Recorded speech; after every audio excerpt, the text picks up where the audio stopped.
रात के करीब 2 बज रहे थे। शहर सो चुका था, लेकिन पुणे क्राइम ब्रांच के एक छोटे से दफ्तर में उस रात नींद किसी को नहीं आई थी। टेबल पर एक बंडल रखा था, स्टैंप पेपर का बंडल। इंस्पेक्टर ने उसे उठाया, पलटाया, रोशनी में देखा और फिर धीरे से साथी अफसर की तरफ मुड़कर कहा, "ये असली नहीं है।"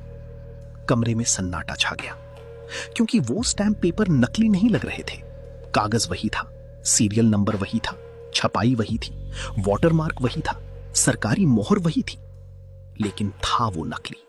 और उस एक बंडल के पीछे जो कहानी थी वो इतनी बड़ी, इतनी खतरनाक और इतनी शर्मनाक थी कि जब वो बाहर आई तो पूरे देश की नींद उड़ गई।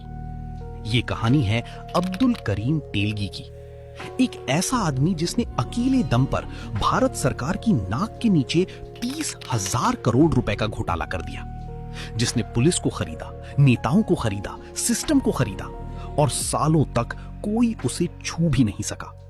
ये घोटाला नहीं था, ये एक समानांतर सरकार थी।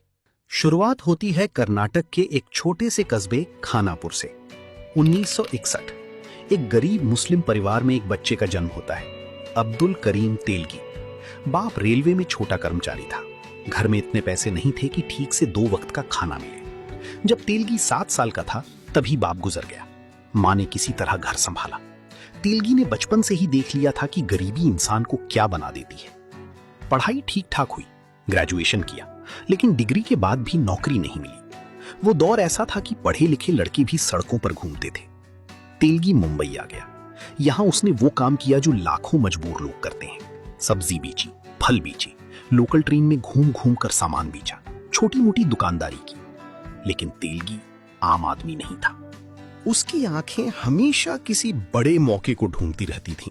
उसका दिमाग हमेशा ये सोचता रहता था कि अमीर लोग अमीर कैसे बनते हैं, और वो मौका उसे मिला एकदम अचानक। 1991 मुंबई। तेलगी किसी काम से एक सरकारी दफ्तर गया था। वहां उसने देखा कि एक काउंटर के सामने लंबी लाइन लगी है। लोग घंटों खड़े हैं, बस एक चीज के लिए, स्टैंप पेपर। प्रॉपर्टी खरीदनी हो, बेचनी हो, कोई करार करना हो, कोई कर्ज लेना हो, स्टैंप पेपर चाहिए, कानूनी तौर पर, अनिवार्य रूप से। और ये स्टैंप पेपर सिर्फ सरकारी काउंटर पर मिलता था, जहां न समय था, न सुविधा थी, न इज्जत थी। तेलगी के दिमाग में एक सवाल आया, ये काम मैं कर सकता हूं। उसने स्टैंप वेंडर का लाइसेंस लिया। ये काम पूरी तरह कानूनी था। सरकार लाइसेंस देती थी, वेंडर स्टैंप पेपर बेचते थे, लोगों को सुविधा मिलती थी। तेलगी ने धंधा शुरू किया और बहुत जल्द उसे एहसास हो गया कि इस धंधे में पैसा है, बहुत पैसा। लेकिन तेलगी जो सोच रहा था वो इससे कहीं बड़ा था। स्टैंप पेपर की मांग देश में करोड़ों की थी, हर दिन, हर शहर में। लेकिन सरकारी छपाई की मशीनें सीमित थीं। सरकारी सिक्योरिटी प्रेस में क्षमता थी, लेकिन स्टॉक हमेशा कम पड़ता था, बाजार में कमी रहती थी। यहीं से तेलगी का असली खेल शुरू हुआ। उसने सोचा, अगर मैं खुद छाप सकूं? ये विचार पागलपन था, क्योंकि स्टैंप पेपर छापना सरकार का विशेषाधिकार था। उसमें खास कागज था, खास स्याही थी, सीरियल नंबर था, वाटरमार्क था। नकली बनाना लगभग असंभव था। लेकिन तेलगी ने एक रास्ता ढूंढ निकाला।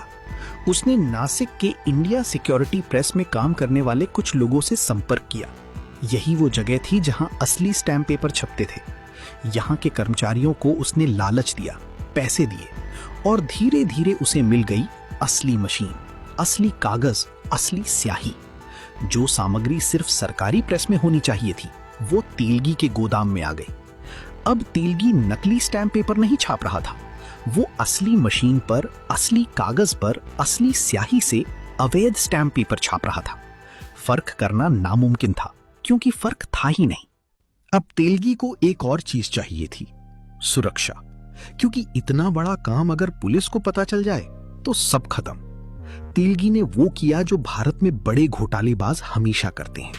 उसने सिस्टम को अपना हिस्सेदार बना लिया। पहले छोटे पुलिस वाले, फिर थाना इंचार्ज, फिर सीनियर अफसर, फिर आईपीएस अधिकारी। हर महीने एक तय रकम, चुपचाप, बिना किसी शोर के।